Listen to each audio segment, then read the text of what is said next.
Hello friends, welcome to my YouTube channel English with Maya. And कैसे हैं सभी लोग? आई होप अच्छे होंगे फ्रेंड।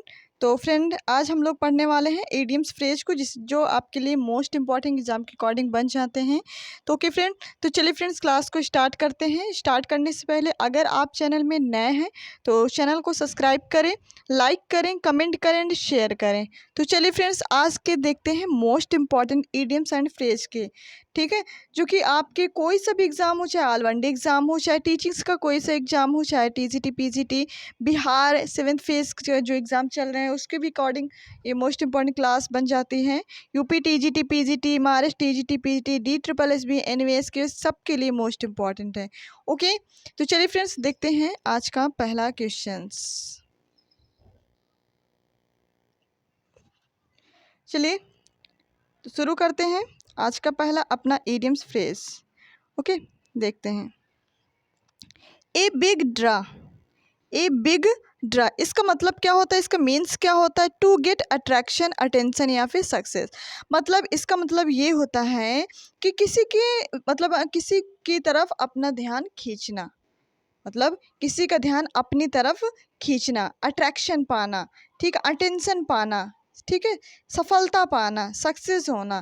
तो ये क्या होता है? A big draw. इसको आप क्या बोल सकते हैं? टू गेट अट्रैक्शन या फिर अटेंशन या फिर सक्सेस। ओके, सो आप याद रखेंगे एक बिग ड्रा। एक बिग बिग ड्रा से आपको याद रख लेना है किसी का अटेंशन पाने की बात हो रही है। बिग कोई मतलब कि अटेंशन होगी तो उसको आप क्या करेंगे? अट्रैक्शन, मतलब अपने आप अपनी तरफ खींचेंगे। ओके, ध्यान खींचना या फिर सफलता पाना, ये हो गया बिग ड्रा। चलिए देख लेते हैं नेक्स्ट वन। ए ब्लैक सीप। ब्लैक मीन्स क्या होता है? काला। सीप मीन्स तो आप पता है, एक ब्लैक सीप मतलब भेड़। तो इसका मतलब क्या होता है? अगर एक ब्लैक सीप कहते हैं ना, कोई काली चीज़ मतलब काली बिल्ली नाग गए, काली बिल्ली दिख गई, तो उसको लोग क्या बोलते हैं? अशुभ मानते हैं। तो आप वहीं से समझ लीजिए ब्लैक सीप का मतलब होता है कोई चीज़, एन अनलकी पर्सन या फिर बैड कैरेक्टर्स, इसको बोलते हैं अशुभ व्यक्ति। ठीक है, क्या बोल सकते हैं? ए ब्लैक शिप का मतलब आप समझ सकते हैं, ए अनलकी पर्सन या फिर बैड कैरेक्टर्स।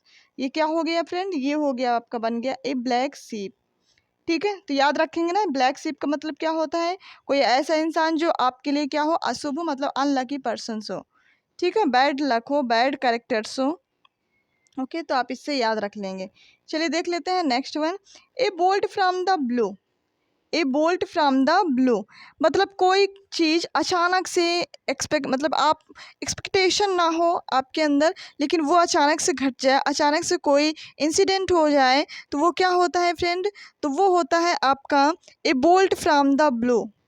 मतलब कि हाँ, अनएक्सपेक्टेड पीस ऑफ न्यूज और इवेंट।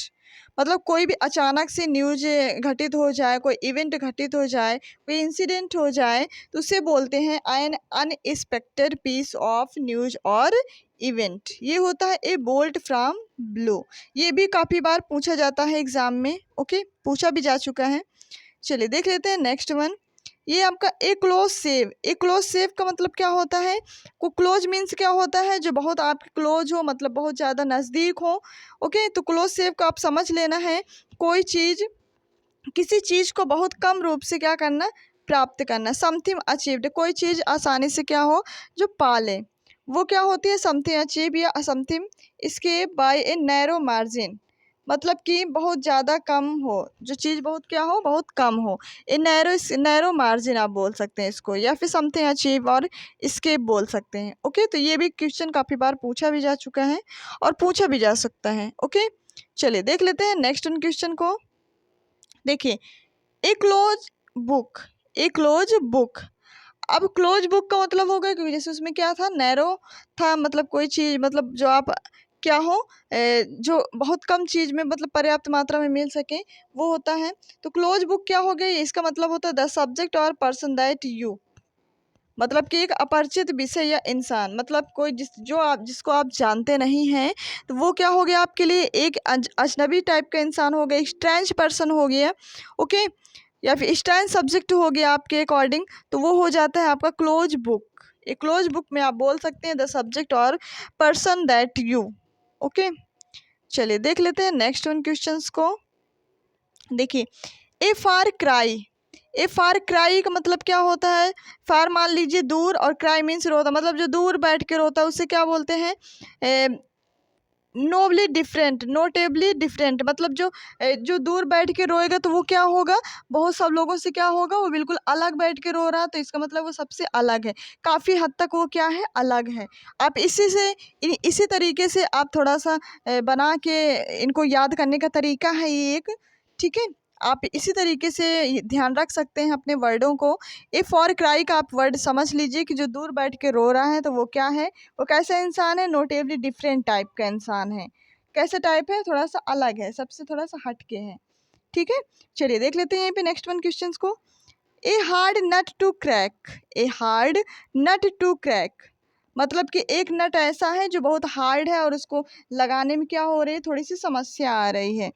आप इस टाइप से याद करेंगे तो सारी चीज़ें याद हो जाएंगी, वरना ये सारी चीज़ें भूल जाती हैं। वो क्या ऐसी चीज़ें हैं जो आज याद करेंगे कल भूल जाएंगे, तो इसलिए इसको थोड़ा सा कुछ ट्रिक लगा के हम लोग पढ़ेंगे ताकि ये चीज़ें भूलें ना। तो ये हार्ड नट टू क्रैक मतलब एक ऐसा नट है जो हार्ड है बहुत ज़्यादा, उसको लगाने में क्या हो गया? वो क्रैक हो गया, मतलब कि टूट गया, तो क्या हो गया? एक डिफ़िकल्ट प्रॉब्लम, मतलब एक कठिन मतलब की जो समस्या है वो आ खड़ी हुई, तो उसको क्या बोल सकते हैं? गंभीर समस्या, ए डिफ़िकल्ट प्रॉब्लम।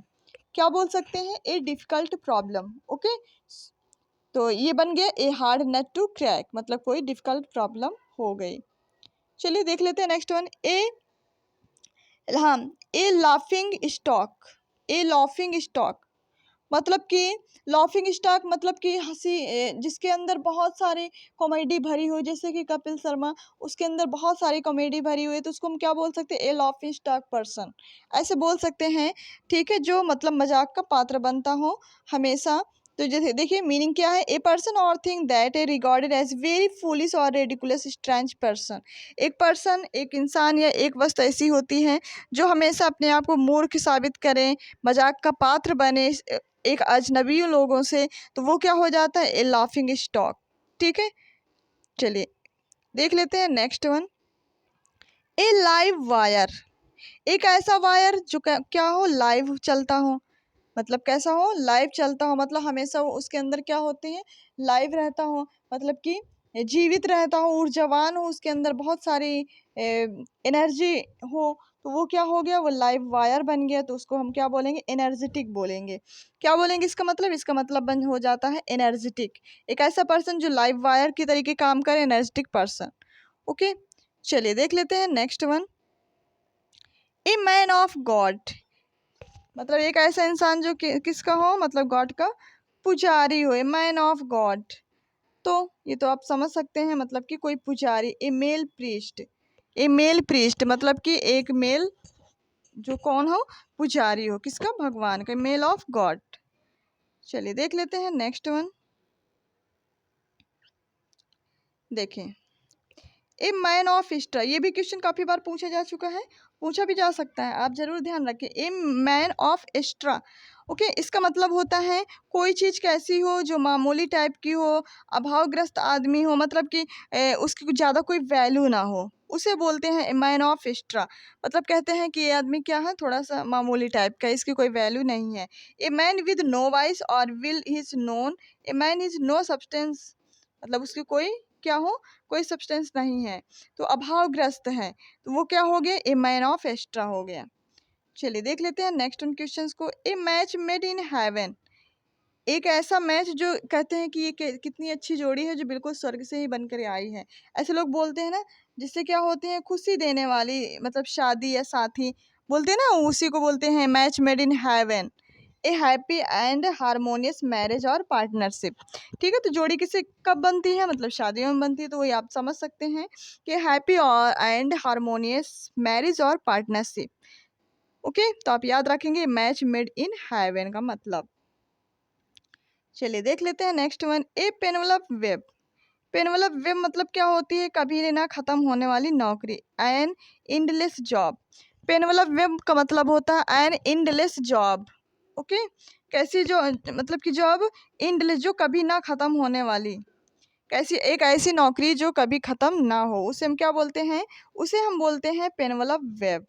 जैसे कोई सीरीज़ होती है, ठीक है, वो कभी नहीं ख़त्म होती है, उसे ही बोलते हैं पेनवलप वेब। चलिए देख लेते हैं नेक्स्ट वन क्वेश्चंस को। A shot in the arm, a shot in the arm, a shot in the arm का मतलब होता है उसकी जो हाथ है, मतलब छोटे छोटे हाथ, लेकिन फिर भी उसमें क्या है, दम हो, ऐसे बोलते हैं ना लोग। तो उसे हम बोल सकते हैं एनकरेज होना, मतलब कि प्रोत्साहित करना। ए शॉट इन द आर्म, इन छोटे हाथों में भी उनकी क्या है, जादू है। तो आप बोल सकते हैं उसके अंदर भी क्या है, एनकरेज करने की शक्ति है, ठीक है, प्रोत्साहित करने की क्षमता है। उसे हम बोलते हैं a shot in the arm, a to encourage करना। चलिए देख लेते हैं नेक्स्ट उन क्वेश्चंस को। A shot in the dark, अब एक ऐसा शॉट जो डार्क में भी क्या कर दे, अंधेरे में भी क्या लग जाए। एक ऐसा मतलब कि तीर जो अंधेरे में भी लग जाए, तो अंधेरे में क्या करना, तीर चलाना, कहते नहीं अंधी झोंक रहे हो। तो क्या होता है, अंधी झोंकने का मतलब होता है कोई गेस करना, without नोविंग what is result will be, मतलब कि बिना ही जाने कोई रिजल्ट तक पहुंच जाना, अंधी झोंकना, ठीक है, गेस करना। उसे हम क्या बोलते हैं, शॉट इन द डार्क, मतलब अंधेरे में तीर चलाना। ओके, चलिए ये सारे इंपॉर्टेंट फ्रेजल वर्ब हैं, ओके, इडियम्स फ्रेज हैं, तो आप अच्छे से इनको याद कर लेंगे। ओके, चलिए ए सोर पॉइंट विथ, ए सोर पॉइंट विथ का मतलब होता है कोई पीड़ादायक विषय। A subject that makes you feel angry और अपसेट, कोई ऐसा सब्जेक्ट, कोई ऐसा मैटर जिससे आपको क्या कर, आपके अंदर क्या होता है, कैसा फील होता है, एक गुस्सा टाइप फील होता है, एक माइंड अपसेट टाइप रहता है, तो उसे हम क्या बोलते हैं, मतलब एक, उसे बोलते हैं हम ए सोर पॉइंट विथ। क्या बोलते हैं, ए सोर पॉइंट, एक ऐसा पॉइंट जिससे आपके अंदर क्या हो, एक पीड़ा जगे, एक दुख का भाव प्रकट हो, गुस्सा आए, अपसेट हो आप, तो उसे बोलते हैं सोर पॉइंट विथ। ओके, चलिए देख लेते हैं नेक्स्ट वन क्वेश्चंस को।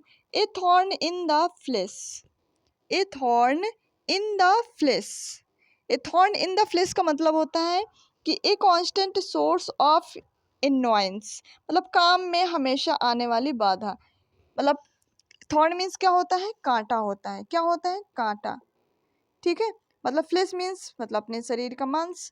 ओके, तो हमेशा शरीर में क्या होता है, एक ऐसा कांटा जो हमेशा शरीर में चुभता रहता है, मतलब कि हमेशा जब भी हम कोई काम करने जाते हैं हमेशा कोई ना कोई बाधा आ टपकती है, तो उसे हम बोलते हैं कांस्टेंट सोर्स ऑफ एनवायंस, मतलब a thorn in the flesh. Okay, चलिए देख लेते हैं next one. A white elephant, कहते हैं ना कि जब कोई जिसकी बहुत ज़्यादा वैल्यू इंसान की होती है, उसे कहते हैं ये बहुत बड़ा व्हाइट एलिफेंट है, मतलब इसकी बहुत ज़्यादा कीमत है, महंगा है ना। व्हाइट एलिफेंट मतलब कि क्या है, महंगा तो है लेकिन कोई मतलब का नहीं, कोई वैल्यू वाला नहीं है, बेकार टाइप का, and expensive but useless position, उसकी पोजीशन कैसी है, यूजलेस है। ओके, एक्सपेंसिव तो बहुत ज़्यादा है लेकिन उसकी पोजीशन कैसी है, यूजलेस है। ओके, चलिए देख लेते हैं next one. A wild goose chess, a wild goose chess का मतलब होता है टू ट्राई टू इम्पॉसिबल, मतलब व्यर्थ का प्रयास करना, कि आपको पता है कि इसमें मुझे सफलता नहीं मिलने वाली, फिर भी आप लगे पड़े हैं, वाइल्ड गूज चेस मतलब फिर भी फालतू का प्रयास कर रहे हैं, to try to into impossible. Okay, चलिए देख लेते हैं नेक्स्ट वन क्वेश्चंस को। एचलेस हील्स, एचलेस हील्स का मतलब होता है कमजोर पक्ष, स्मॉल बट फैटल वीकनेस, मतलब कैसे, एचलेस हील का मतलब होता है कोई कमजोर पक्ष, जो विरोधी है उसके विरुद्ध आप कैसे पढ़ रहे हैं, बिल्कुल कमजोर पढ़ रहे हैं, बिल्कुल जैसे दुखती आत्मा में किसी ने क्या रख दिया हो, हाथ रख दिया, फैटल वीकनेस। चलिए देख लेते हैं next one. Add fuel to fire, add fuel to मतलब आग में घी डालने वाला काम जो करे, add fuel to fire to make a matter worse, मतलब जो मैटर है उसको क्या कर देना, और ज़्यादा भड़का देना, उसे ही क्या बोलते हैं, ऐड फ्यूल टू फायर, मतलब आग में घी डालने वाला काम करना। ओके, चलिए देख लेते हैं नेक्स्ट वन। 35 आपके हैं, चलिए 22 देखते हैं। Against all oats, against all oats मतलब जितने भी लोग हों वो सब किसके, आपकी समस्या से कैसे हों, विरुद्ध हों, मतलब कि अपोजिट हों। डिस्पाइट मैनी डिफ़िकल्टीज, कई समस्याओं के बावजूद, बहुत सारी समस्याएं ऐड हों, ठीक है। चलिए all at sea, all at sea का मतलब क्या होता है, पूर्ण रूप से भ्रमित, कंप्लीटली कंफ्यूज्ड। आल मतलब कहते हैं ना कि समंदर में बहुत सारा पानी है तो उसमें आप कंफ्यूज हो जाते हैं, कंप्लीटली कंफ्यूज रहते हैं, तो उसी को बोलते हैं आलआइटसी कंप्लीटली कंफ्यूज्ड, पूर्ण रूप से भ्रमित होना। ओके, चलिए देख लेते हैं next one. All eye for an eye, all eye for an eye मतलब कि टिट फॉर टैट, जैसे को तैसा। मतलब अगर वो आपको मतलब कि अगर वो आपको कोई प्रॉब्लम में डाल रहा है तो आप भी उसको उसी प्रॉब्लम में, उसी के लैंग्वेज में आप उसको डाल दें, उसी प्रॉब्लम में आप उसको कर दें, तो वो होता है आपका tit for tat, all eye for an eye, जैसे को तैसा करना। चलिए देख लेते हैं next one. All eyes, all eyes का मतलब होता है वॉचिंग वेरी क्लोजली, मतलब आप कोई भी चीज़ को, कोई भी मैटर को आप बहुत बारीकी तरीके से देखते हैं, बहुत बारीक नज़र से रखना, कोई भी मैटर पर आप बहुत ज़्यादा नज़र गड़ा के बैठे हैं तो उससे बोलते हैं all eyes, watching very closely. देख लेते हैं यहाँ पे next one. All in all, all in all का मतलब होता है संपूर्ण, होल, मोस्ट इम्पॉर्टेंट, मतलब कि सबसे महत्वपूर्ण, सारा का सारा, वो होता है ऑल इन ऑल। ओके, चलिए देख लेते हैं नेक्स्ट वन। देखिए, an acid test, an acid test का मतलब होता है एक क्रिटिकल टेस्ट, मतलब कि कोई गंभीर परीक्षण होना, कोई गंभीर परीक्षण होना, कोई गंभीर समस्या होना, उसे ही बोलते हैं एन एसिड टेस्ट, एक क्रिटिकल टेस्ट। ओके, चलिए देख लेते हैं next one. N arm chair job, N arm chair job का मतलब क्या होता है? Good income job but high comfort, मतलब कि आसान और अच्छी आय वाली नौकरी को हम बोलते हैं एन आर्म चेयर जॉब, मतलब बिल्कुल कुर्सी में बैठे बैठे जिसको नौकरी मिल रही हो, मतलब अच्छी आय मिल रही हो, ठीक है, अच्छी तनख्वाह मिल रही हो, वो होती है एन आर्म चेयर जॉब। चलिए देख लेते हैं next one. An axe to grind, an axe to grind होता है something done for selfish reason, मतलब स्वार्थ से भरा आपका कोई उद्देश्य है तो वो हो जाता है आपका something done for selfish reason. Okay, चलिए देख लेते हैं next one. An iron will, an iron will का मतलब होता है, आयरन मीन्स तो आप जानते हैं लोहा होता है, विल मीन्स इच्छा शक्ति, मतलब आपकी जो इच्छा शक्ति बिल्कुल लोहे जैसी स्ट्रांग हो तो उसे हम बोलते हैं an iron will, strong will power. Okay, चलिए देख लेते हैं next one. An old flame, an old flame का मतलब होता है a person one had a romantic relationship with in the past, मतलब कि एन ओल्ड फ्लेम का मतलब एक ऐसा पर्सन जो रिलेशनशिप में, मतलब कि रोमांटिक टाइम, मतलब पास्ट टाइम का उसका रिलेशन याद आ गया हो, वो होता है एन ओल्ड फ्लेम। ओके, चलिए देख लेते हैं next one. An old head an young soldiers, तो इसका मतलब ये होता है अपनी उम्र से ज़्यादा क्या हो जाना, समझदार हो जाना। ए चाइल्ड और young person who thinks and talks like an older experience person, एक ऐसा बच्चा जो बिल्कुल किसी बड़ों जैसे बातें रख, मतलब करता हो, वैसे सोचता हो, ठीक है, और बिल्कुल वैसे एक्सपीरियंस रखता हो, तो उसे बोलते हैं an old head and young soldiers. Okay, चलिए देख लेते हैं नेक्स्ट में। An olive branch, an olive branch का मतलब होता है पीस रिक्वेस्ट पीस ट्रेटी, मतलब कि बिल्कुल किसी से आप रिक्वेस्ट कर रहे हैं, बिल्कुल शांति से निवेदन कर रहे हैं, रिक्वेस्ट कर रहे हैं, तो उसे बोलते हैं एन ओलिव ब्रांच। ओके, चलिए देख लेते हैं next one. An open book, an open book का मतलब क्या होता है कि कोई भी जैसे बोलते हैं कि मेरी ज़िंदगी तो बिल्कुल खुली किताब है, एन ओपन बुक की तरह, टू हैव नो सीक्रेट, मतलब कि मेरी ज़िंदगी में कोई भी ऐसा सीक्रेट नहीं है जो ना किसी को पता हो, तो उसे ही बोलते हैं एन ओपन बुक, ठीक है, खुली किताब की तरह लाइफ हो। Apple of Discord, Apple of Discord का मतलब होता है बिल्कुल मैटर ऑफ डिस्प्यूट, मतलब कि झगड़े का कारण बनना, मतलब कि कोई ऐसा मतलब कि पॉइंट जो झगड़े का क्या बने, कारण बने, तो वो क्या हो जाता है, वो हो जाता है एप्पल ऑफ डिस्कार्ड। ओके, झगड़े का कारण बनना। तो ये थे फ्रेंड आपके टॉप 35 क्वेश्चंस इडियम्स फ्रेज के। कैसी लगी क्लास, आप ज़रूर कमेंट बॉक्स में अपने फीडबैक ज़रूर दिया करें। ओके फ्रेंड, और सेशन को लाइक तो ज़रूर ही कर दिया करें, और अगर आप चैनल में नए हैं तो चैनल को सब्सक्राइब करें, लाइक करें, कमेंट करें एंड शेयर करें। Thank you so much.